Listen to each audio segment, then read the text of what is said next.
Hey everybody, welcome to Aunnie's Place.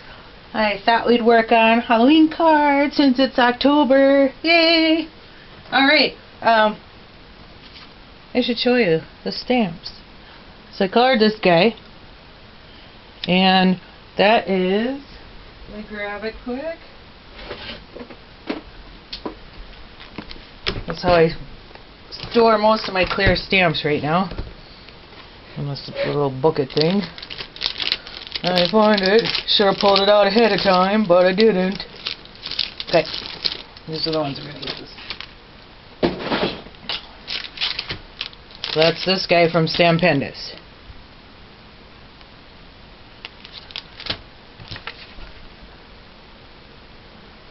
Isn't he cute? Okay, so I've been practicing more with the Copic markers and the distress markers. I noticed you can't push too hard, and that's what causes a lot of the bleeding. So now I have these two Copics, E08 and E00. So the E00 is a skin color. I got a piece. I'll show you quick. Just like that. And then I'll use this chisel tip. I haven't used the chisel tip too much. I use mostly the brush end. And I know you can't push too hard, so that's learning.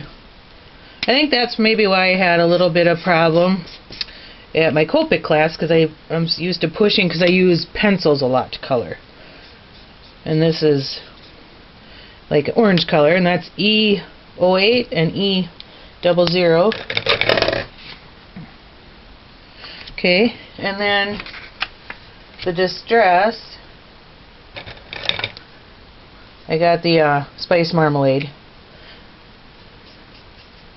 See? That's a really pretty color. What I noticed with these distress, see, I don't know if you can tell or not, I'm trying to get it so it'll focus.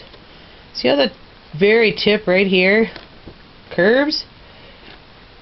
It's almost like using a paintbrush, and I think I pushed too hard at first. So now it's bent a little bit. I do notice that my distress markers all seem to be like that. Not a big deal, it's just I'm learning how to use them. Alright, so this color is, let's see, antique linen. And I went over it a couple times to give it some depth. That's one of the things I learned you want. So up here is like a little darker, and on this side is darker. And the puppy is a Creative Memories. Store horizontally. I don't know what color this is. Okay, is that color? And I was using this one by Memory Mart. This is chestnut. So I was using those. And then the Copic is the pumpkin.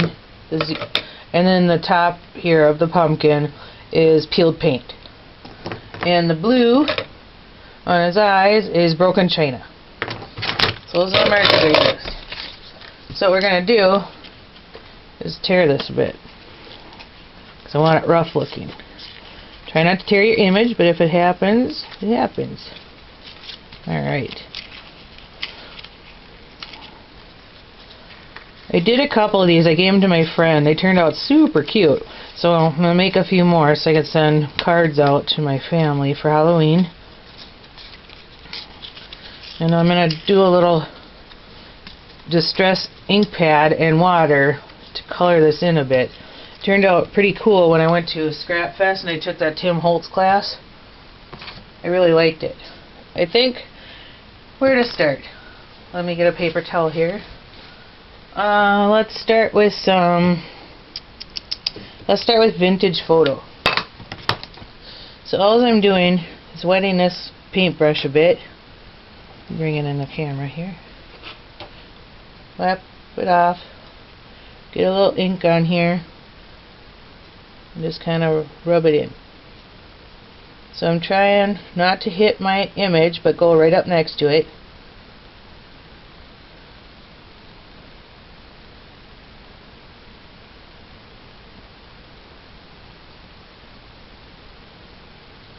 See? Dry it off a bit.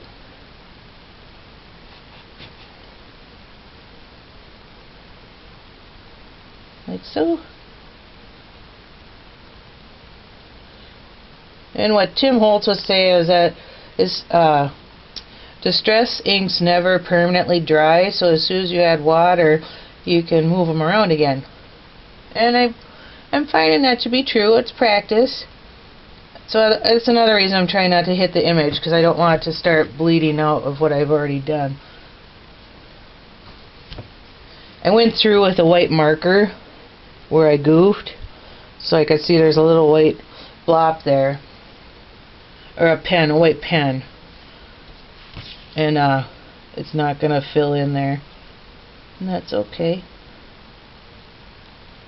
I'm just gonna go around the puppy here a little bit in the grass, and I'll show you what I did at the Scrap Fest here in a minute. I just want to get a base going. There we go.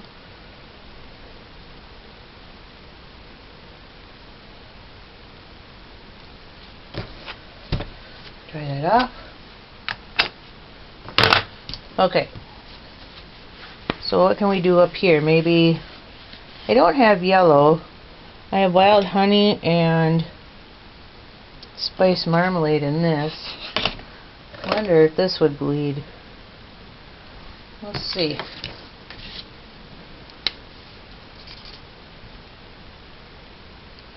We smear that a little bit.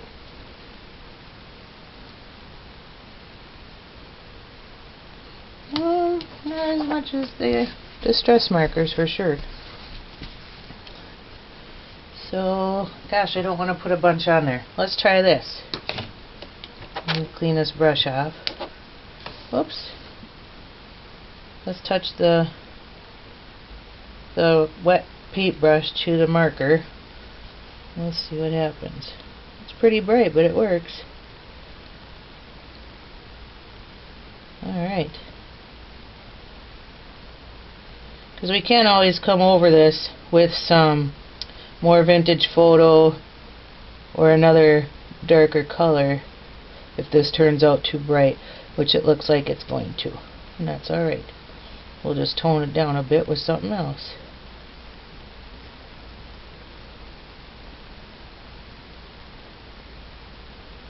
It's usually dark when you go trick-or-treating, unless you're a little person, then a lot of times you go out in the daytime.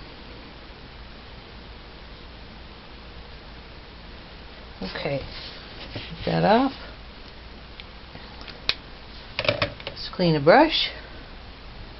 What if we took some wild honey? That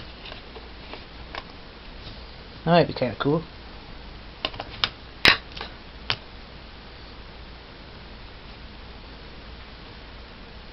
Oh yeah, we'll blend that in there.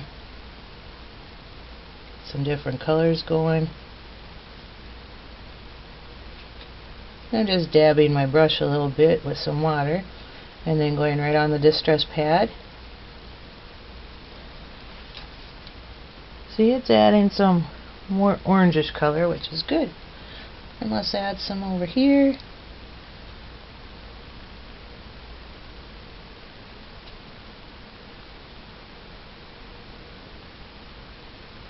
Like so.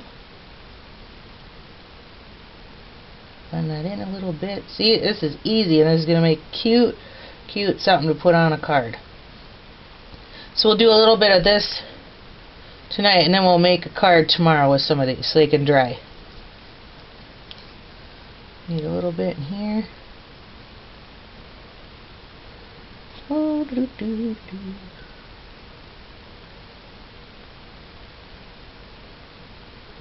I like the added orange on there. Alright. So that's how that guy's looking. Now we could add some more color. Maybe we'll add, how about some walnut stain right on the edge down here to make it a little deeper.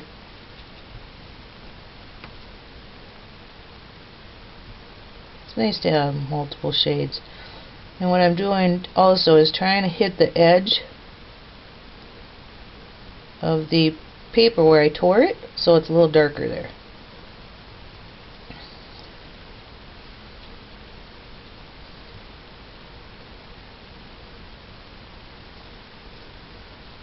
Okay, and I'm going to continue around the edge with this walnut stain.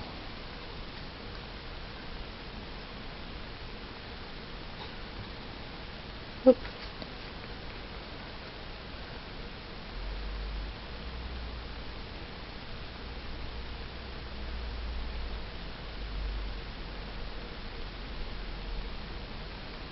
So there we go. That's how that looks. We'll let it dry and we'll make a card with that tomorrow. I got a couple other things.